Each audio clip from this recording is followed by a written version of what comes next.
everyone that's going to be tuning in today and dropping into the show. I have Rob calling in from the Netherlands. Rob's a writer, producer, and a former journalist. And today, Rob will be talking about disability stories and basically how they're ignored and overlooked in the media.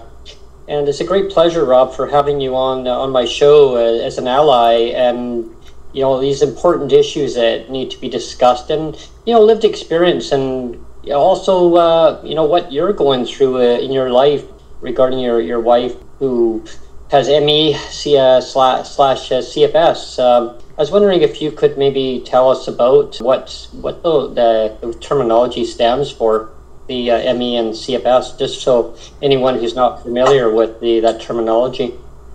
It's not easy to pronounce, I'll tell you that. It's myalgic encephalitis and chronic fatigue syndrome. It's a multi-system disease which affects people in different ways. But it generally means that you're unable to do a lot of things. You're fatigued, people have headaches. My wife's unable to do a lot. She's pretty much bedbound now. Wow. Yeah, it's an ongoing situation that you have to deal with and work with her on a day-to-day basis. It sounds like I have heard of people going through it. I just never really knew myself, like, a lot in depth on the condition. Yeah, well, that's part of the problem. Is there's not really a lot of understanding around chronic conditions, and it's not just ME, CFS. There's a whole constellation of different conditions, and they're not widely understood. And I think it's really it makes life very difficult that there's not a wider understanding. We've tried our best to try and explain to people what's happening and what she's going through.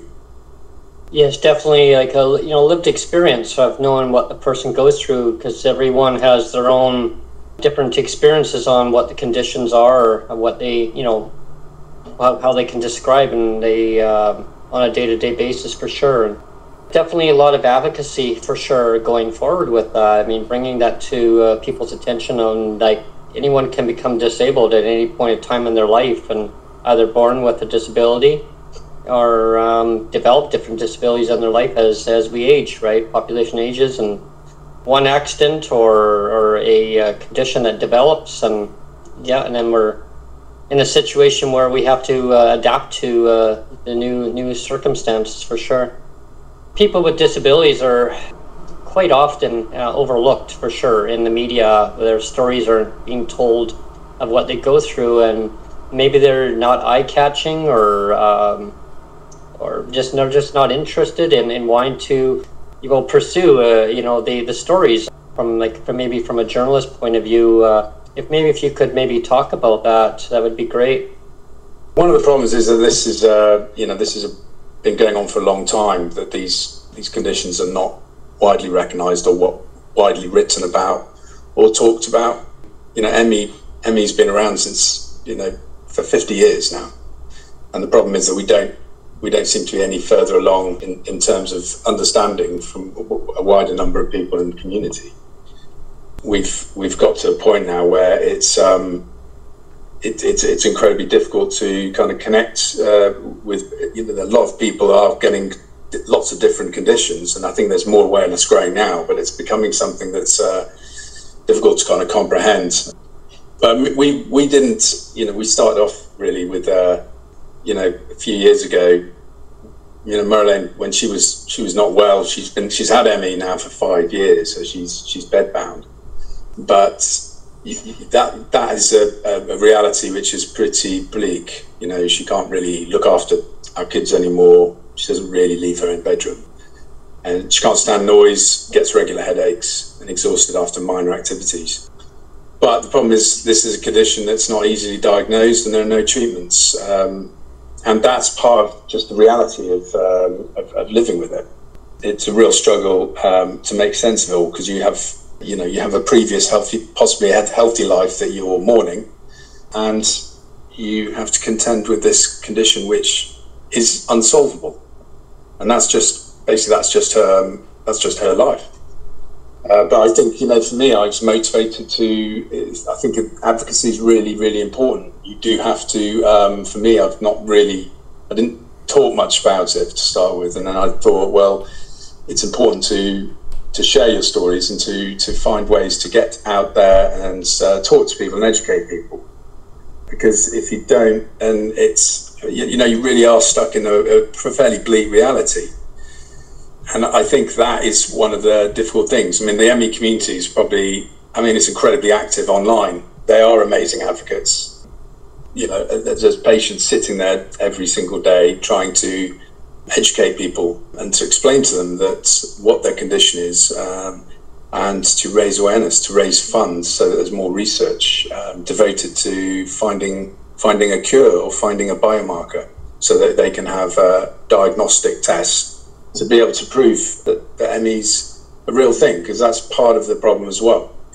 Systemically, there's not really a wide recognition of the condition.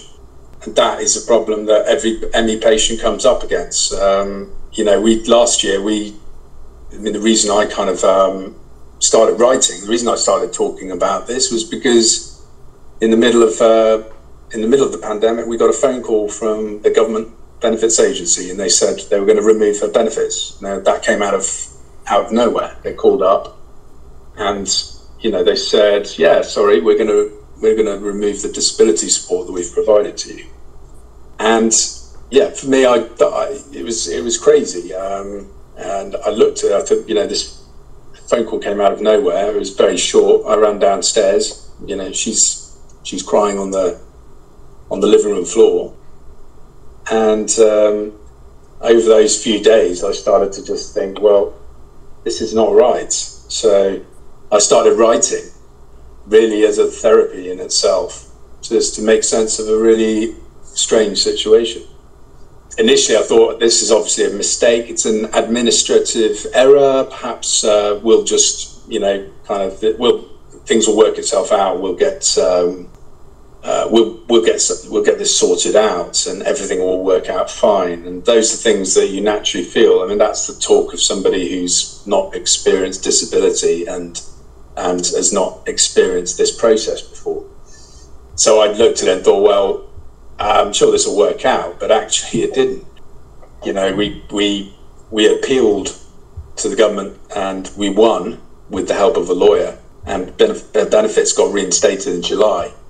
But the very nature of the ease with which they removed her benefits initially, we thought, well, we're going to have to go further and make sure this doesn't happen again. So this is part of the backstory, is that we really are stuck in this benefit system now, where we're trying to make sure she gets the support she needs on an ongoing basis.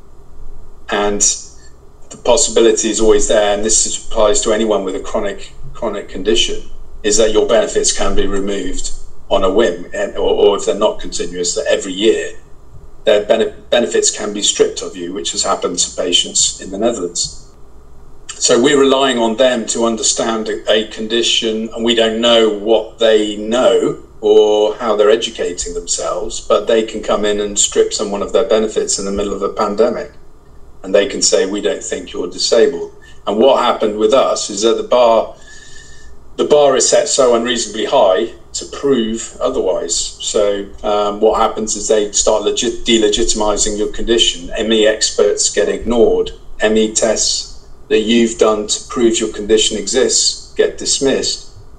And I think that I wrote my story because I thought someone needs to know about this. This is really unusual, but actually it's not unusual at all. Every single health system in the world has probably thousands of ME patients who are being treated exactly the same way.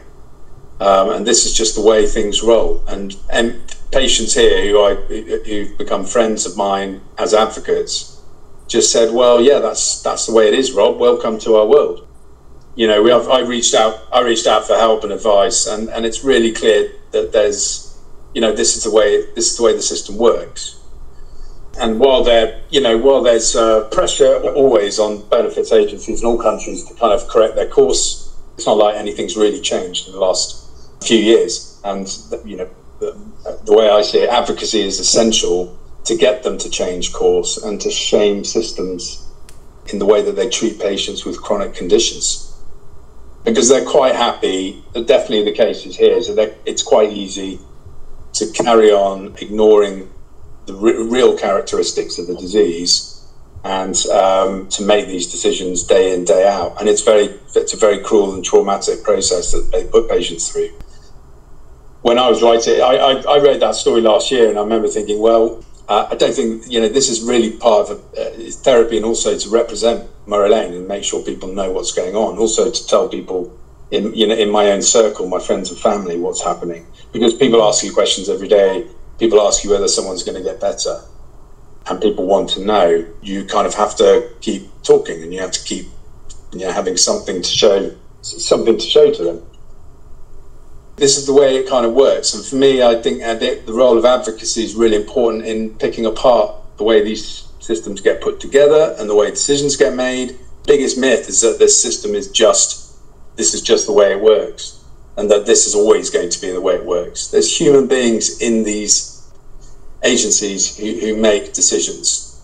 And I think the problem with, particularly with our situation and coming up against a benefit system like this, is that there's lots more patients who are entering benefit systems because of long COVID. But the way I view advocacy is as a journalist. My background is in journalism. I've worked as a journalist in the UK and Australia and Singapore and other countries.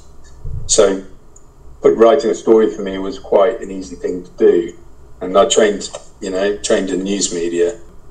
Being an advocate is part of what, journalists are advocates. Being an advocate is what you do by the trade. And I think through my, whatever it is now, 25 years, I've worked with NGOs as well to help them find stories and to raise awareness. And I think where I can, I try to help and also collaborate, because I think that's important as well.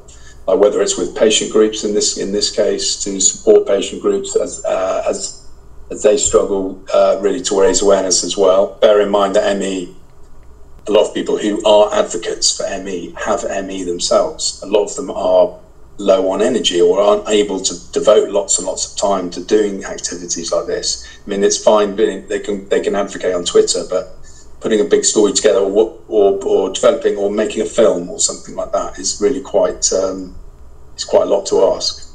Shining a light on the systemic discrimination, and it is so important to have stories out there of what real life experiences and exactly what you mentioned, Rob. It's some people they just don't have the energy to get out there and advocate in person or write a book, right? Or tell their story in public, and they'll get on Twitter and they'll mention what their stories are, and that's great. That's a good part of the advocacy. But then, like I say, other people they just don't have that kind of energy, or maybe they're scared. Maybe they're scared that the system will punish them. For speaking out. Well, yeah, that's absolutely certainly true in the Netherlands. A lot of patients are aware that if they do speak out, that they may lose their benefits, or that there may be problems for them further down the line. So there is definitely a merits in staying quiet. And I think that makes the system all the bit more cruel, actually, because that means people just have to put a lot of faith and a lot of hope in a system which has been proven time and time again to let patients down and to traumatize them. And the thing is that a lot of these systems are trying to say, well, look, we understand we want to treat patients like humans. That really should not need saying. Okay, it does not need saying. If you want to take an approach that is human focused, that makes you sound like you're a bit of an alien. And I think one of the things we've got to confront is that really, really poor care for people as human beings. Having seen how this works, we have to pull out every stop and do everything we can to shame the system and shame the individuals who make the decisions that instruct that system.